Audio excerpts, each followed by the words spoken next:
할렐루야 그루터기 신학연구소 하성교사입니다. 오늘은 동성애에 대해서 좀 성경과 관련된 부분에서만 좀 간단하게 보고자 합니다. 성경은 구약과 신약에 이르기까지 수천 년의 기간을 거쳐오면서도 흔들리지 않는 일관성 있는 어조로 동성애가 하나님의 창조 질서를 역행하는 심각한 윤리적 죄악임을 증언하고 있습니다. 그렇게 우리가 동성애 관련 성경 구절들에 대한 좀 잘못된 해석을 좀 살펴볼 필요가 있겠습니다.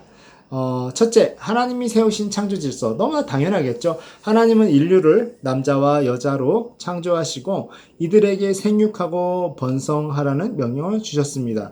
이어서 하나님은 남자와 여자가 연합하여 한 몸을 이루라는 명령을 주심으로써 결혼의 질서를 창설하셨죠. 네. 어쨌든 아담의 그 언약을 통해서 하나님은 남자와 여자가 연합하여 결혼 관계를 형성하고 그 안에서 성교를 통하여 한 몸이 되는 결혼 질서를 세우셨습니다. 그리고 그 열매로서 생육과 번성을 위한 자녀를 출산하도록 하셨어요. 그런데 자 여기서 네 가지 질서가 형성됩니다. 첫째, 결혼은 남자와 여자 사이에서 반드시 이루어져야 한다.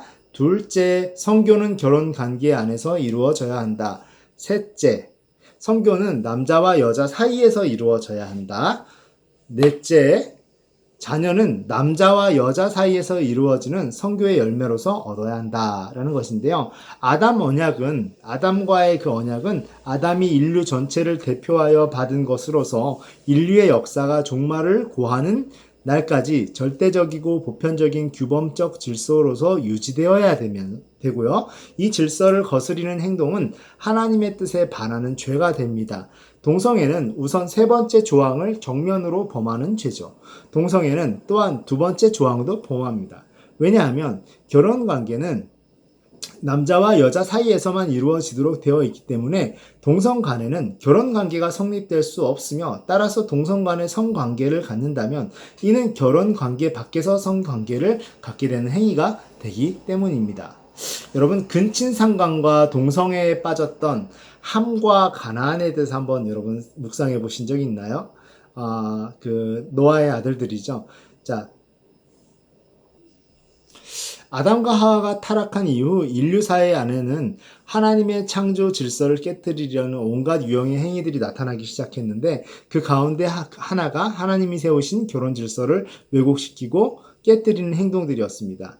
이 행동은 노아 시대부터 그 모습을 좀 드러낸 것 같아요. 창세기 9장 22절에 포도주를 마시고 취하여 장막 안에 벌거벗은 채로 누운 노아에게 아들 함이 들어가서 그 하체를 보았다고 했는데 하체를 보았다라는 표현이 통상적으로 성적 행동을 가리키는 것으로 해석되는 것을 고려한다라면 술 취한 아버지와 근친상간 및 동성애를 자행한 것으로 해석될 수밖에 없겠죠.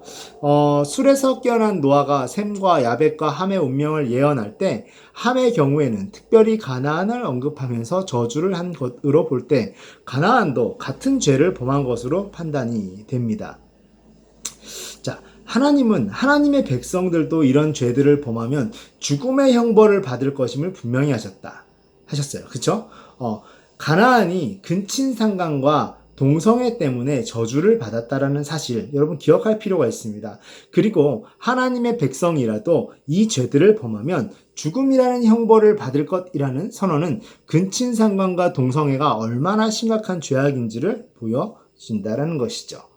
여러분 자 동성애로 인하여 멸망한 소돔과 고모라를 또 기억해 볼 필요가 있습니다. 동성애 찬성론자들이 소돔의 멸망이 동성애 때문이 아니라는 점을 되게 막 기를 쓰고 증명하려고 그래요. 동성애 때문에 멸망한 거 아니래요. 근데 동성애 때문에 멸망한 거 맞거든요. 그런데 그 주장들이 너무 근거가 취약합니다. 그래서 쉽게 그냥 논박할 수 있어요. 우선 이 동성애자들은 어떻게 주장하냐면 동성애를 지지하는 자들은 어떻게 주장하냐면 19장 5절과 창세기 19장 5절과 8절에 사용되고 있는 야다라는 이 단어가 구약에서 942회 사용되었는데 그 가운데 성교라는 뜻으로 사용된 것은 12번에 불과하다는 점을 말하면서 이런 소수용법이 이곳에서 사용되었을 리가 없다고 주장합니다. 그러나 이 야다라는 단어가 어떤 문장에서 어떤 뜻으로 사용되었느냐 하는 것은 문맥이 결정하는 것이지 단순한 단어 사용 총 개수를 가지고 계산하는 것이 아니에요. 소수 용법이라도 문맥에 따라서 얼마든지 사용될 수 있습니다. 100번을 양보할 수 있어요. 단어 사용의 그 총수를 따진다 하더라도 창세기에서는 12번 사용되는 중에 10번이 선교라는 뜻으로 사용되었다라는 점에만 고려하더라도 소수 용법인 선교라는 의미로 해석하는 것이 훨씬 더 설득력이 있습니다. 그러니까 동성애 때문에 망한 거고 멸망당한 거 맞아요. 더욱이 문맥을 보면 창세기 19장의 두 곳에서 선교라는 뜻으로 사용되는 것은 명백합니다. 롯의 두 딸이 남자를 가까이 아니했다라는 8절의 표현에서 사용된 야다는 성관계 말고는 달리 해석할 도리가 없기 때문입니다. 롯은 무리의 그런 어떤 그 무시무시한 무리의 요구에 성적 욕구와 관련되어 있음을 알고 두 딸을 내어주려고 했던 거예요.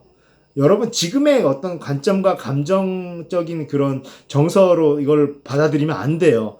자, 5절에서 무리가 천사들을 상관하리라 라고 했을 때 야다가 사용되었는데요. 이를 보고 롯이 이런 악이라고 7절에서 표현합니다. 만일 야다가 단순히 친숙해지다를 뜻한다면 친숙해지는 것이 악이라는 표현으로 그렇게 하면 안 되겠죠. 자, 어쨌든 더욱이 유다서 7절은요 너무나 자명하게 소돔과 고모라가 다른 색을 따라가다가 불의 형벌을 받았다고 뚜렷하게 증언하고 있는데요.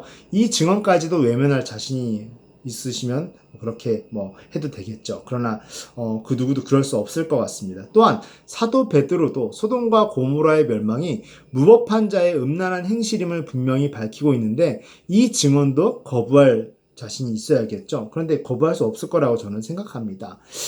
동성애 찬성론자들은 소돔의 죄를 언급한 에스겔서 16장 49절에서 가난하고 궁핍한 자를 도와주지 않은 죄를 언급하고 연이은 50절에서 가증한 일이라고 한 것을 지적하면서 소돔을 멸망으로 이끈 죄는 가난하고 궁핍한 자를 도와주지 않은 죄 하나뿐이라고 주장을 합니다.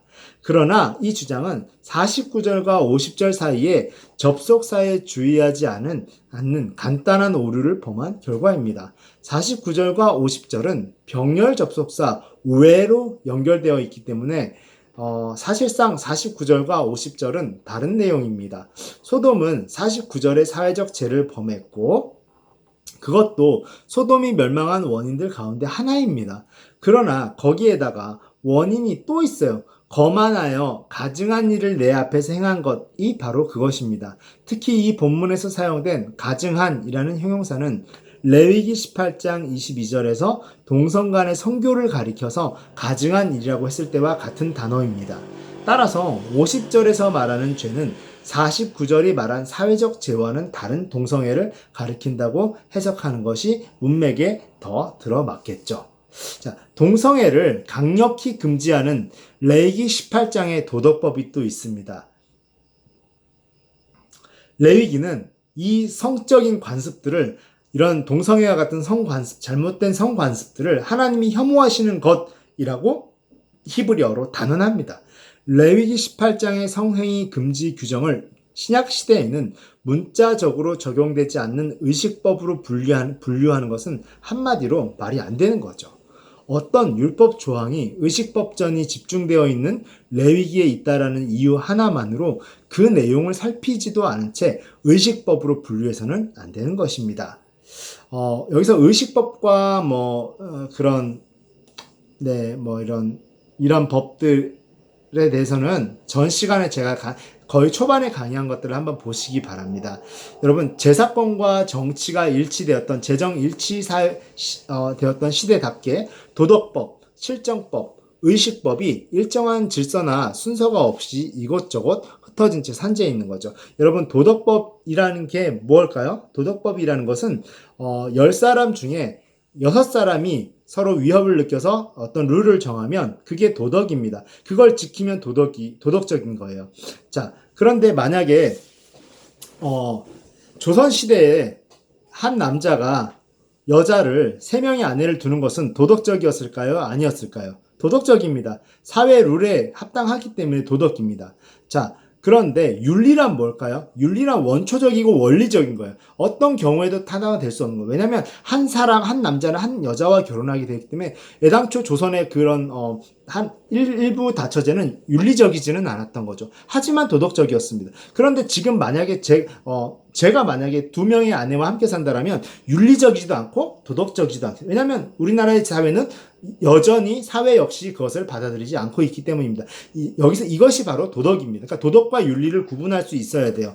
도덕법이고 실정법은 이 진짜 우리가 체계가 이 시대가 살아가고 사라지기 위해서 이 정치가 규율하는 법들을 말합니다. 안 지키면 이 법이 100% 옳아서는 아니지만 이 법을 지키지 않으면 안 되기 때문에 법들을 지닌 실정법이, 의식법이란 종교와 종교에 이렇게 관련된 그런 이제 의식적인 면 안에서 이제 허용이 되는 법들을 이야기합니다. 그런데 도덕법, 실정법, 의식법이 일정한 질서나 순서가 없이 이곳저곳에 흩어진 채 산재 있으면 안 되겠죠. 정확히 의미적으로 구별해가면서 해석이 시도돼야 되는데, 그러니까 한마디로 말할게요. 해석이 엉망이라는 거예요.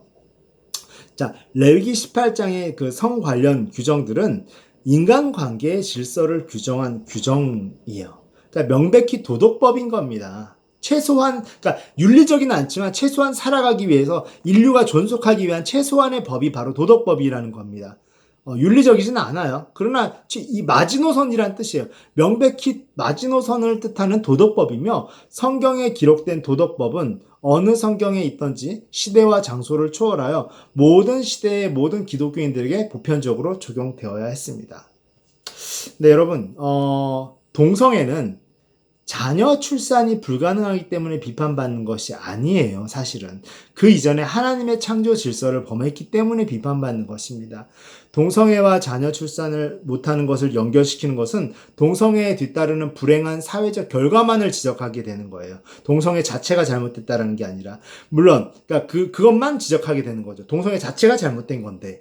자, 물론, 불행한 사회적 결과에 대한 고려도 동성애가 지닌 문제점들 가운데 하나인 것은 분명합니다. 자, 여러분, 동성애 금지 규정은 이방신 숭배와만 관련된 것도 아닙니다. 동성애 찬성론자들은 신명기 23장 17절과 열왕기상 14장 23절 24절에 미동 또는 남색이 이방신 숭배 관습의 일환으로 자행되었다라는 사실을 일반화하면서 구약 성경은 미동이나 남색을 비판했다기보다는 우상 숭배를 비판한 것으로 보아야 한다고 주장하면서 동성애와 성경이 관련 없다고 자꾸 또 우겨요. 이렇게. 하지만 이런 주장도 잘못된 거죠. 우선 성경은 이방신 숭배의 일환으로 행해진 동성애를 우상 숭배의 맥락에서 비판할 때도 있지만 이방신 숭배와는 상관없이 비판할 때도 있습니다. 이방신 숭배 시에도 간음도 행해졌지만 간음은 십계명에서 이방신 숭배와 상관없이 비판되어진 것이죠. 여러분 또 이런 예가 있어요. 다윗과 요나단의 사랑을 기억하시나요? 다윗과 요나단의 사랑이 동성애라고 우기는 사람들이 있어요. 그러니까 무리하게 왜곡해서 성경을 해석하려고 하니까 사무엘상 18장에서 20장까지의 내용에 대한 해석에 클라이막스에 완전히 다다릅니다. 동성애 찬성론자들은 3절에서 자기 생명같이 사랑했다라는 표현을 동성애를 가리킨다라고 보고 그 근거로서 4절에 요나단이 다윗 앞에서 자기 옷을 벗었다라는 표현을 성행이라고 해석하고 있는데요.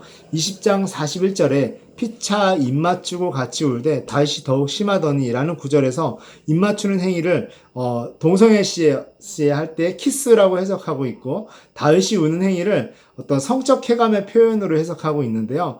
더욱 심했다라는 말은 일종의 오르가즘에 도달하는 상태로 해석하는 기상천외한 어떤 해석을 제시하고 있어요. 그리고 다윗의 여성과의 그런 여성 편력이 심했죠, 다윗이.